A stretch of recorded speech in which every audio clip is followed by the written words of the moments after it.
What's that smell?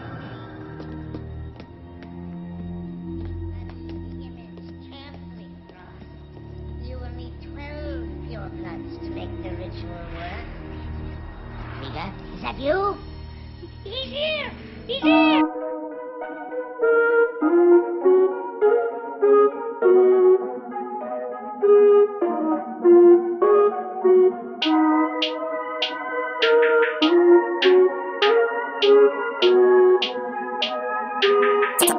v2k.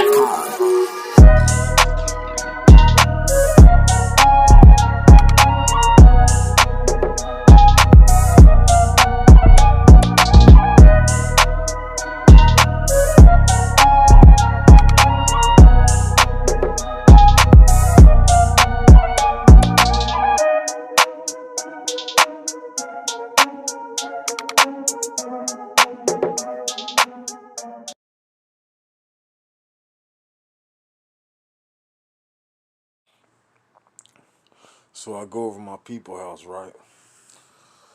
And I don't remember at this time if I was still hearing it, but I believe I was. But I was just like, at this point, I was kind of just like, I don't know, I was in disarray, right? I thought that somebody was out to kill me, and I didn't know who it was. So I think I went back home, and I was at home, and the same thing was happening. The same thing was happening. So I think what would happen is like, I would try to go to sleep, right? And I would hear the voice, and I thought, like, maybe this dude stays above me, and he just being weird, and I can't see him and stuff, right? But if I would try to go to sleep, he'd be like, don't you go to sleep. I'm about to kill your family. I'm about to shoot up your house. Da da da da da. I'm about to shoot you and your girl while y'all in the bed. You know what I'm saying? And I would wake my woman up, tell her, get off the bed. Constantly. This was like an every night thing. When this would happen, I would wake her up and tell her to get off the bed because the bed is by the window. And I'll tell her to get off the bed and make her get on the floor. You know what I mean? That's annoying, but I was afraid for her life. You know what I'm saying? I was afraid for her life. So I would wake her up, tell her, get off the bed, blah, blah, blah. And I would load my firearm up and just wait for them to do whatever they was going to do. Because I thought that, like, the voices sounded like they was coming from the parking lot and, like, the apartment above me. You know what I'm saying? I didn't know what was going on. So it got so bad that I started taking myself to the hospital. Like, I remember one time I drove myself to the emergency room, and what was happening is, like, when I would leave my family, so, like, say if I would go somewhere by myself and leave my family, I could hear my family being murdered in a home invasion vividly. I could hear it vividly. Vivid. Every last detail of it, I could hear it. And I was reliving this over and over and over and over and over and over and over. Every day I was hearing this, and it just like to the point where it got so bad to the point where I wasn't sleeping or eating. So my appointment with the psych doctor finally came, and they diagnosed me with PTSD. They said it was from, past traumas and the home invasion and all that, because I told them, like, I'm hearing my family being murdered over and over. And it sounded like they was being murdered by, like, little thugs, you know what I'm saying? And I could hear it over and over and over and over, to the point if I would leave my wife and my children, I would just keep calling them every 5 minutes to make sure that what I was hearing in my head wasn't the truth. I would just keep calling them every 5 minutes. Y'all all right? Y'all all right? And if they didn't answer the phone, I would just blow the phone up, blow the phone up, blow the phone up, blow the phone up, because I was hearing it so vividly over and over and over again.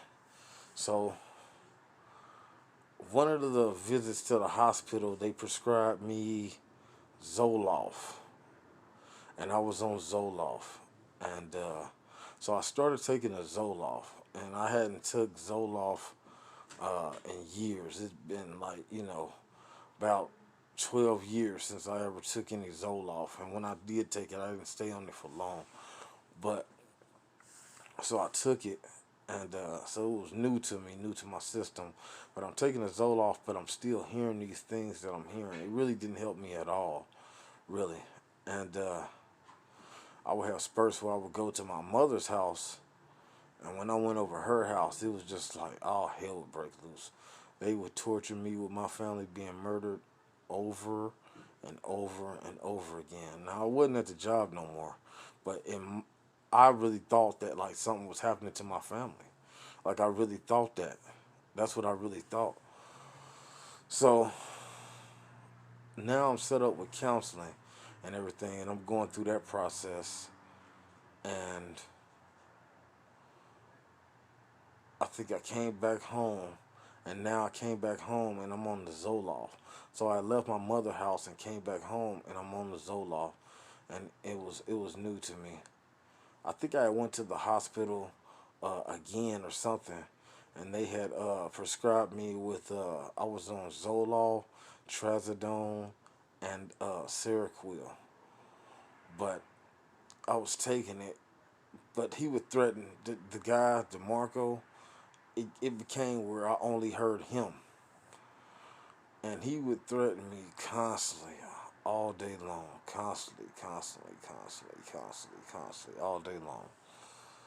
And it was a point in time where I was at my mother's house where I did hear multiple people. That's what made me think that I was losing my marbles. Because I would hear this shouting voice that would just shout like, "Shut the fuck up! What are you talking about? Everyone shut the fuck up!" It sounded like a big giant. And then I was hearing all different type of people. Some people would be sympathetic, but then some people would just be just malicious. Malicious. I think at the peak of my ordeal, I believe I was hearing like close to like shit 20, 25 voices. 25 voices. I like heard a voice sound like a chick was in a helicopter. You know what I'm saying? It was awful. And I hadn't been eating or sleeping. I hadn't ate or slept for 7 days because he wouldn't let me go to sleep. Anytime that I would try to go to sleep, he would say that he was going to kill my family. So I wouldn't go to sleep. I would just have a gun, you know what I'm saying? Not going to sleep, not eating, And 7 days without no sleep, anybody ever did that, you kind of kooky.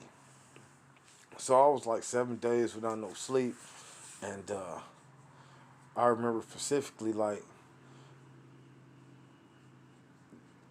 all of a sudden, I went from being a homo and a faggot to being a pedophile. Now he was saying I was a pedophile, right? And I was getting all these images in my head. And it came to the point where I hadn't ate or slept for like 7 days. And I just wanted to die because of these images that I was getting. It was awful. It was terrible. I would ask, like, in the building that I'm at, the neighbors I had would have like little teenagers that would come through, and I was in the hallway. I remember a specific day I was in the hallway, and I took my medicine, but I also had drunk a half pint of Hennessy because the dude was telling me that I'm about to die, and you about to die, and you a pedophile, and all this and all that. He was saying that, and I'm thinking like I'm really about to die. So I'm asking people, I thought that the little dudes that was out in the parking lot was the ones that was gonna come do it. Go ahead and make it quick. It came to the point where I stood in the hallway for hours, just waiting for somebody to come kill me. I stood in the hallway for hours, just waiting for somebody to come kill me. It got that deep to the point where I was just out there for hours, waiting for somebody to come kill me. While my wife and my children were in the house, I was out in the hallway like it's like a closed building, and I was just waiting for somebody to come kill me because the images that I was seeing, it, I can't even explain it. Don't want to really, but it was just so bad. It was so bad. At this time, I didn't know about remote neural monitoring. I knew about gang stalking, but I didn't know. I thought I was being gang stalked. I thought like the people at work was like gang stalking me, but I didn't know about remote neural monitoring. So it became one day like the peak of the peak. I think like the seventh day of no sleep. I think I walked to the store with my wife and her mother. And I remember it was nighttime. I was so weak to the point where I could barely walk and barely stand. And I was just sweating profusely. And what was weird about it is, like, when I would read something on my phone or something, DeMarco would read verbatim, exactly what I was reading. Exactly. And this was weird for me. This is weird. And he just kept telling me, I got psychic abilities, psychic abilities, I got psychic abilities. That's what he loves to say. Psychic abilities, I got psychic abilities. And like it got to the point where I was gonna leave my family. I was just gonna pack up and leave. And when I was looking for the Greyhound bus ticket, everywhere I would try to go, he would say, "Oh, Tennessee? I got guys in Tennessee. Oh, Texas? I know guys in Texas. You want to move to Cincinnati? I know people in Cincinnati." It was just like awful. Like you couldn't, it was nothing you could do because everything, and I'm like, how is somebody seeing what I'm seeing? If I would go to the kitchen, like I would try to block him out and like try to wash dishes. That was something that I would try to do, and he would just talk to me while I was washing the dishes. You know what I'm saying? You wash dishes like a homo. And this is like the weirdest shit. But at first, I thought the shit was coming from the floor, like above me. Like, am I hearing the neighbors? Because at first it started off like before it got violent. When I would come home, I would play the game. I would play Xbox, and I would just hear somebody comment like, "Oh, he playing such and such and such. I already know how he playing it." Blah blah blah blah. I was just thinking like maybe the people above me ain't got no life, and they, you know, cause me, like shit. If you ain't got no game, we could play the game together. But it wasn't that. It wasn't that. But I didn't know that at the time. At the time, I didn't know. So I got to the point where I was so weak from not eating and not sleeping, but I was drinking.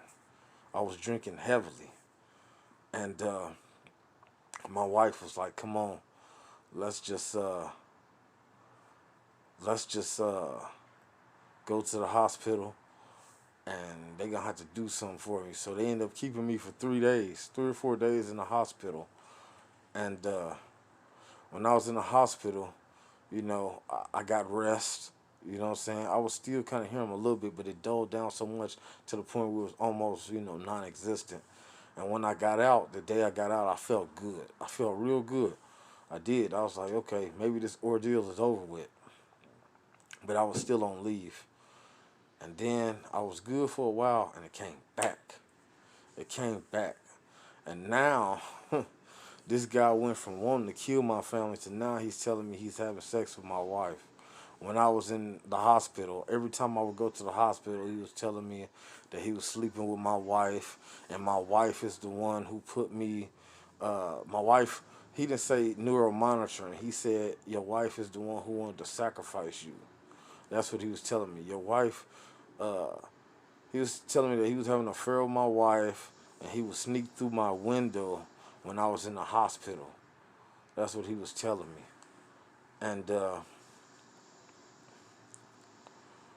It's just crazy because he could see everything I see and all my thoughts. It's to the point now where I don't hear, like if I think in my head, I don't hear my voice anymore. I don't hear my inner voice. I hear his. And he has like a kind of voice. He kind of sounds like Nature Cat, you know what I mean? Like onward and onward.